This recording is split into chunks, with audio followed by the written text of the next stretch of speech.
First of all, there are two important things to take into account. Firstly, the way we see things is affected by what we know or what we believe.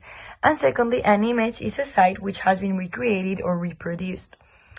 Based on this, let's think about a photograph. Every photograph we see is a creation from the person who took it. That person was probably seeing things and calculating different perspectives so as to make that picture look as close as what he is seeing. Yet, although every image embodies a way of seeing, our perception or appreciation of an image depends also upon our own way of seeing. Another example mentioned in the text, and which I think most of us have thought about it more than once, is that we should be aware that as we can see, we can also be seen. The eye of the other combines with our own to make it fully credible that we are part of the visible.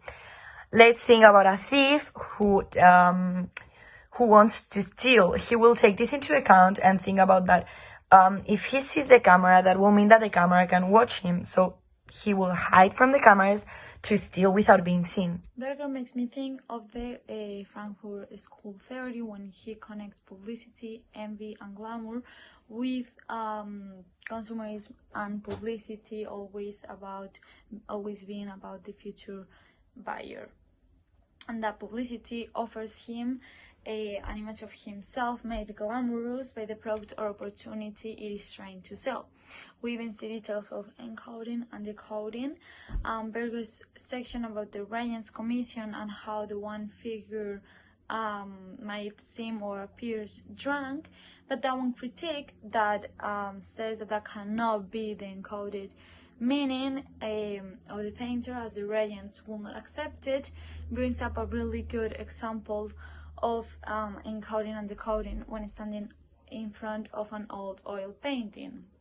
The text discusses the idea of mystification that I connect with as an interference mechanism between encoding and decoding for the quote misunderstanding we discussed in the previous season, in the previous reading by Stuart Hall. And Berger explains mystification as explaining away what might otherwise be evident. Quoting John Berger's words, a man's presence is dependent upon the promise of power which he embodies.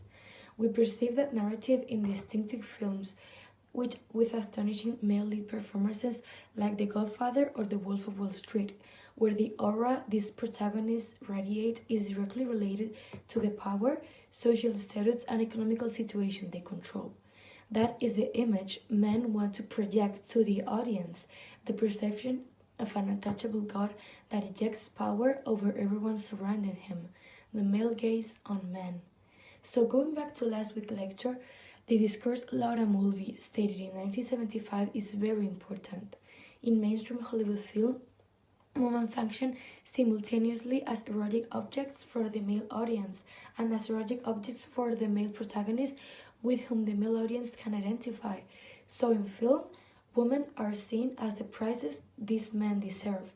This perception of men is brilliantly depicted in American Psycho, just one movie, where Mary Harron shows the reality of men, the way they perform and think, their train of thought, to The Godfather or The Wolf of Wall Street.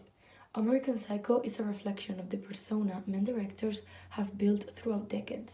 It dismantles the idea of perfect masculinity and transforms it into a straight satire. Laura Mulvey's theory in her Visual Pleasure and Narrative Cinema from 1975 is very strongly reflected in John Berger's discussion of nudes and their definition and purpose, just in the way that Mulvey connects scopophilia, narcissistic identification in film narratives, essentially as that viewers have the experience of being him and looking at her for erotic pleasure through both levels. Berger discusses this concept in Old Oil Paintings of Nudes. He discusses females portrayed as erotic objects, scopophilia, and how even women are accompanied by their own images of themselves as their perspectives are too embedded by the ideas of scopophilia and that they are valued as erotic objects by men. He talks about another layer, painter's ability to rob the viewer of the narcissistic identification aspect, as in some cases, the painter's vision binds the woman to him so that they become as inseparable as couples in stone. The spectator can witness their relationship, but he can do no more. He is forced to recognize himself as the outsider he is.